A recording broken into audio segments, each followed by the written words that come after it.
Hello guys, പത്രമാൻ്റെ പുതിയ episode റിവ്യൂയിലേക്ക് സ്വാഗതം. അങ്ങനെ ആദർശ് ജയൻ്റെ അടുത്ത് എന്ന് പറയുകയാണ്, അച്ഛാ എന്താ ചെയ്യുന്നത്?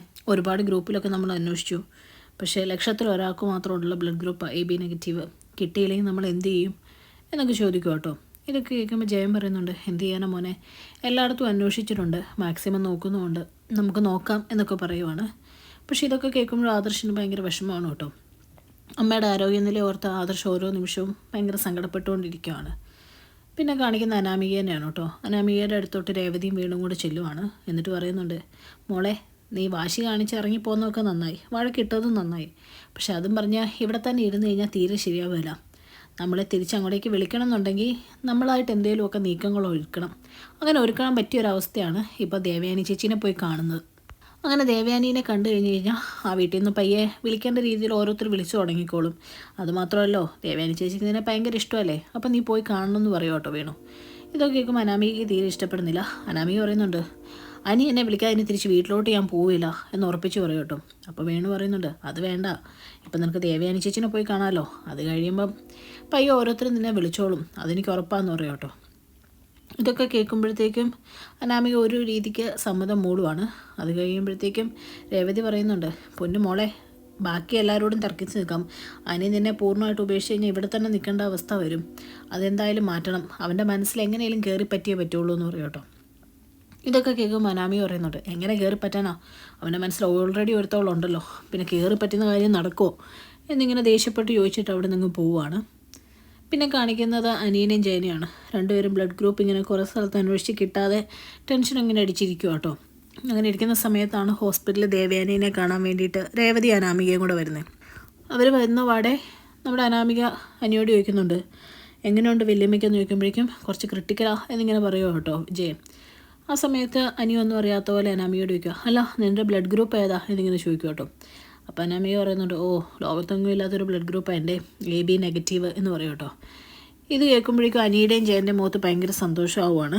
ഈ സന്തോഷം അനാമികയെ രേവതി ശ്രദ്ധിക്കുന്നുണ്ട് കേട്ടോ. അപ്പോൾ തന്നെ അനി പറയുവാണ്, അതെന്തായാലും ഭാഗ്യമായല്ലോ, വലിയമ്മയ്ക്ക് ബ്ലഡ് വേണം, അപ്പം നിനക്കിനി ബ്ലഡ് കൊടുക്കാമല്ലോ, വേറെ കുഴപ്പങ്ങളൊന്നും ഇല്ലാത്തവർക്ക് ബ്ലഡ് ഡൊണേറ്റ് ചെയ്യാം എന്ന് പറയുക കേട്ടോ. ഇത് കേൾക്കുന്നതേ രേവതിനെ പയ്യെ കണ്ണു വെച്ച് നോക്കുക കേട്ടോ അനാമിക. എന്നിട്ട് പറയുവാണ്, താല്പര്യമില്ലാത്ത രീതിയിൽ മുഖം കൊണ്ട് കാണിക്കുവാണ്. അപ്പോഴത്തേക്കും രേവതി പറയുന്നുണ്ട്, മോക്ക് ബ്ലഡ് കണ്ടാൽ ഭയങ്കര പേടിയാണ്, തലയൊക്കെ കറങ്ങും എന്നിങ്ങനെ പറയുക കേട്ടോ. അപ്പോഴത്തേക്കും അനാമികയും പറയുകയാണ്, ശരി, എനിക്ക് ചോര കണ്ടു കഴിഞ്ഞാൽ തല കറങ്ങും എന്നിങ്ങനെ പറയും. ഇത് കേൾക്കുമ്പോൾ തന്നെ ജയനും എനിക്ക് മനസ്സിലാവുകയാണ് അനാമികയ്ക്ക് തീരെ താല്പര്യമില്ല ബ്ലഡ് കൊടുക്കാൻ എന്നുള്ള രീതിയിൽ. അപ്പം ജയൻ പറയുന്നുണ്ട്, അത് സാരമില്ല മോളെ, ഞങ്ങൾ വേറെ എവിടെയെങ്കിലും നോക്കിക്കോളാം എന്നിങ്ങനെ പറയുക. അപ്പോഴേക്കും അനാമിക പറയുന്നുണ്ട്, അത് മാത്രമല്ല എനിക്ക് കഴിഞ്ഞിടയ്ക്കൊരു വൈറൽ ഫീവർ വന്നായിരുന്നു, അപ്പോൾ എനിക്ക് HB തീരെ കുറവാണ് എന്നിങ്ങനെ പറയുമ്പോഴേക്കും രേവതി അനാമികനെ സപ്പോർട്ട് ചെയ്ത് അതുകൊണ്ടാണ് ബ്ലഡ് തരാത്തേ എന്നുള്ള രീതിയിൽ പറയുകയാണ്. അത് നേരം മോൾക്ക് HB ഇല്ലാത്തതുകൊണ്ട് മരുന്നൊക്കെ കഴിക്കുന്നുണ്ട്, അപ്പോൾ പിന്നെ മോൾക്ക് കൊടുക്കാൻ പറ്റില്ലല്ലോ എന്നുള്ള രീതിയിൽ ഇങ്ങനെ പറയുക കേട്ടോ. അപ്പോഴേക്കും അനാമികയ്ക്ക് കുറച്ച് ആശ്വാസമാവുകയാണ്. പക്ഷേ ഇവരുടെ മുഖത്തെ ഈ സങ്കടവും ഈ താല്പര്യമില്ലായ്മയും ശ്രദ്ധിച്ചിട്ട് രേവതി പറയാണ്, പിന്നെ ഒരു രീതിയിൽ ശരിയായില്ലെങ്കിൽ മോളെയും കൊണ്ട് തന്നെ നമുക്ക് കൊടുപ്പിക്കാം എന്നിങ്ങനെ പറയും കേട്ടോ. അങ്ങനെ ഇരിക്കുന്ന സമയത്ത് അനാമിക പറയാണ്, അമ്മ ഇങ്ങോട്ടൊന്ന് വന്നേ എന്ന് പറഞ്ഞ് പയ്യെ വിളിച്ചുകൊണ്ട് പോവുകയാണ്. ഇതൊക്കെ അനിയും ജയനൊക്കെ ശ്രദ്ധിക്കുന്നുണ്ട് കേട്ടോ. അപ്പം നമ്മുടെ ജയൻ ഇവരങ്ങ് പോയി കഴിയുമ്പോഴേക്കും അനിയോട് ചോദിക്കുവാണ്, എന്താ മോനെ ഇപ്പോഴും നിങ്ങൾ തമ്മിൽ പ്രശ്നങ്ങളാണോ എന്നിങ്ങനെ ചോദിക്കുക കേട്ടോ. അപ്പോഴേക്കും അനി പറയാണ്, പ്രശ്നങ്ങൾ ഉണ്ടാക്കുന്നതല്ലോ ഉണ്ടാവുന്നതല്ലോ ഉണ്ടാക്കുന്നതല്ലേ എന്നിങ്ങനെ ചോദിക്കുക. അപ്പോഴേക്കും ജയൻ പറയുന്നുണ്ട്, നിൻ്റെ എല്ലാ കാര്യങ്ങളും എനിക്കറിയാം, കല്യാണത്തിന് മുമ്പ് ഒരു പെൺകൊച്ചിനെ ഇഷ്ടമായിരുന്നു എന്ന് വെച്ച് അത് മറക്കണം, ഇപ്പം നിൻ്റെ വിവാഹം കഴിഞ്ഞു എന്നൊക്കെ ജയൻ പറയും കേട്ടോ. അപ്പോഴേക്കും അനി പറയാണ്, അതൊക്കെ മറക്കാൻ വലിയച്ച, അതൊന്നും അല്ല ബുദ്ധിമുട്ട്, പക്ഷേ വീട്ടിൽ പ്രശ്നങ്ങൾ ഉണ്ടാക്കുന്ന ആൾക്കാർ ഓരോ ദിവസം കഴിയുമ്പം കൂടുതൽ കൂടുതൽ പ്രശ്നങ്ങൾ ഉണ്ടാക്കിക്കൊണ്ടേ ഇരിക്കുമല്ലേ എന്നിങ്ങനെ ചോദിക്കുവാണ്. അപ്പം ജയൻ പറയുന്നുണ്ട്, മോൻ എന്താ പറഞ്ഞേ, എന്താ ഉദ്ദേശിക്കുന്നതെന്ന് ചോദിക്കുമ്പോഴേക്കും അനി ഒന്നും മിണ്ടാതെ അവിടെ നിന്ന് സങ്കടപ്പെട്ട് പോവുക കേട്ടോ. പിന്നെ കാണിക്കുന്നത് അനാമികേനെയാണ്. അനാമിക രേവതിയോട് തറപ്പിച്ച് വരികയാണ്, ദേ ബ്ലഡൊന്നും കൊടുക്കാൻ എനിക്ക് പറ്റത്തില്ല, എന്തായാലും ഞാൻ കൊടുക്കുകയില്ല എന്ന് പറയാം കേട്ടോ. അപ്പോൾ രേവതി പറയുന്നുണ്ട്, എടി ഇതൊരു ഗോൾഡൻ ചാൻസാണ്, അവർ പിന്നെ നിന്നെ പൊക്കി പിടിച്ചുകൊണ്ട് നടക്കും എന്നൊക്കെ പറയുക.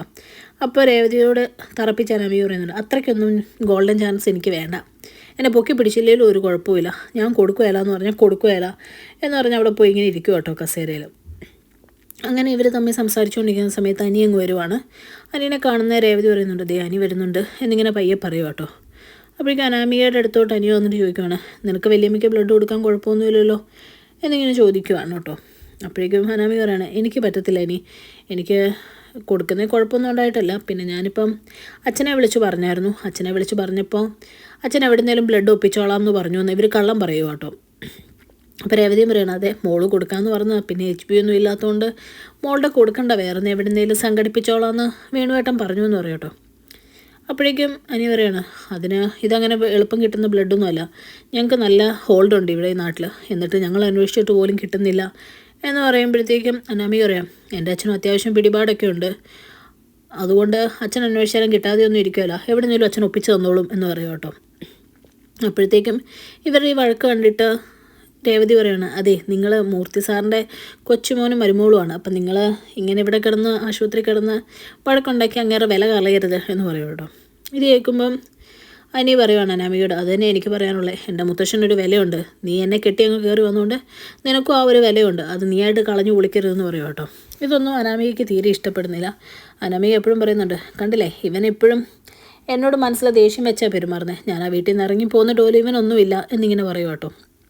അപ്പോഴത്തേക്കും അനി പറയുന്നുണ്ട് നീ വെറുതെ ഇറങ്ങിപ്പോന്നല്ലോ, അഹങ്കാരം കാണിച്ച് ഇറങ്ങിപ്പോന്നല്ലേ, പിന്നെ ഞാനെന്തിനാ നിന്നെ പുറകെ വന്ന് വിളിക്കുന്നതെന്ന് ചോദിക്കും കേട്ടോ.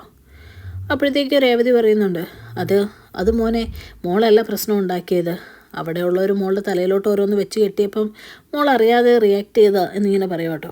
അപ്പോഴത്തേക്കും അനി പറയുന്നുണ്ട് ഞാൻ ഇതുവരെ നവ്യേച്ചനെ സപ്പോർട്ട് ചെയ്തൊന്നും പറഞ്ഞിട്ടില്ല, പക്ഷേ നയനേച്ചനെ നീയൊക്കെ പാഠമാക്കേണ്ടത് തന്നെയാണ്, അതിനി എന്തൊക്കെ പറഞ്ഞാലും എന്ന് പറഞ്ഞിട്ട് അവിടെ നിന്ന് പോവുകയാണ്.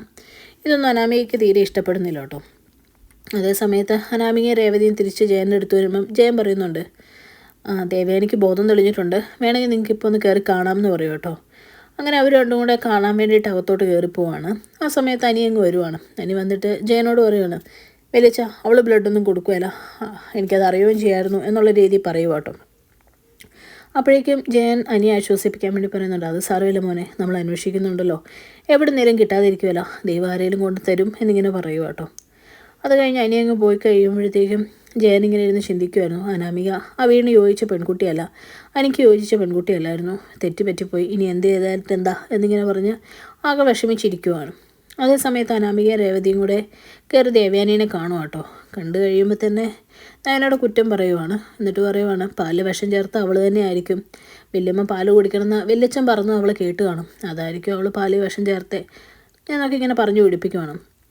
ഇത് കേൾക്കുന്ന ദേവയാനി പറയുവാണ് അത് ശരിയായിരിക്കും മോളെ, അടുക്കളയിൽ കയറുന്നതും പാല് കാച്ചുന്നതും ഒക്കെ അവളല്ലേ, അപ്പോൾ പിന്നെ ഇതിലും വേറെ ആരെയും സംശയിക്കേണ്ട കാര്യമൊന്നുമില്ല എന്നിങ്ങനെ പറയുക. ഇത് കേൾക്കുമ്പോഴേക്കും രേവതിക്കും അനാമികയ്ക്കും ഭയങ്കര സന്തോഷമായിട്ട് അവർ പരസ്പരം ഇങ്ങനെ നോക്കി ചിരിക്കുന്നൊക്കെ ഉണ്ട്. എന്നിട്ട് അനാമിക പറയുകയാണ് ഞാൻ അമ്മായി വല്യമ്മയ്ക്ക് ബ്ലഡ് തരാൻ വേണ്ടി ഇരുന്ന, അപ്പം അച്ഛനാരെയോ കൊണ്ടുവരാമെന്ന് പറഞ്ഞു എന്നിങ്ങനെ പറയുക കേട്ടോ.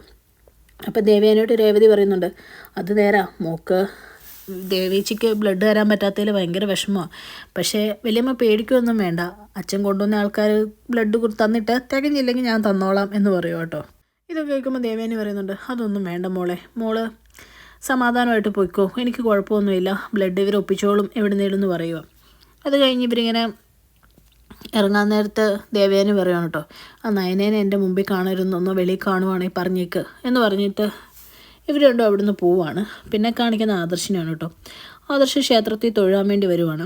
അപ്പോൾ തിരുമേനി ആദർശനോട് ചോദിക്കുന്നുണ്ട് വീട്ടിലെ പ്രശ്നങ്ങളൊക്കെ വല്യമ്മ പറഞ്ഞ് എനിക്ക് ഏകദേശം അറിയാം, മുത്തശ്ശി എല്ലാ കാര്യങ്ങളും എന്നോട് പറയാറുണ്ട്, മോന് എന്താ അന്ന് ഇവിടുന്ന് മാലയിടാത്തെ, അതായിരിക്കും അമ്മയ്ക്ക് ഇങ്ങനെയൊക്കെ വന്നേ എന്നൊക്കെ ഇങ്ങനെ പറയും കേട്ടോ.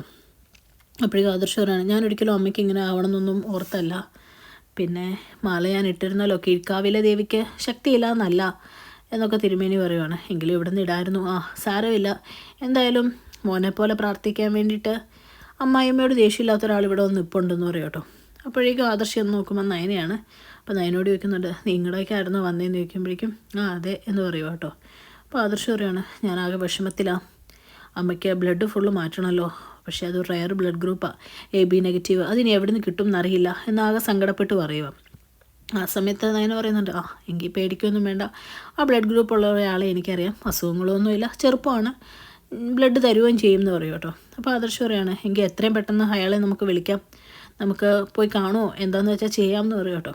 അപ്പം നയന പറയാം വിളിക്കുകയൊന്നും വേണ്ട, ആൾ വെളിപ്പുറത്തുണ്ട്, ഞാൻ തന്നെയാണ്, എനിക്ക് AB നെഗറ്റീവ് ബ്ലഡ് ഗ്രൂപ്പ് എൻ്റെ സർട്ടിഫിക്കറ്റ്സിലും പിന്നെ അവർ 2-3 തവണ ടെസ്റ്റ് ചെയ്തപ്പോഴും AB നെഗറ്റീവ് തന്നെയാണ്, അതിന് മാറാനൊന്നും സാധ്യതയില്ല എന്ന് പറയും കേട്ടോ.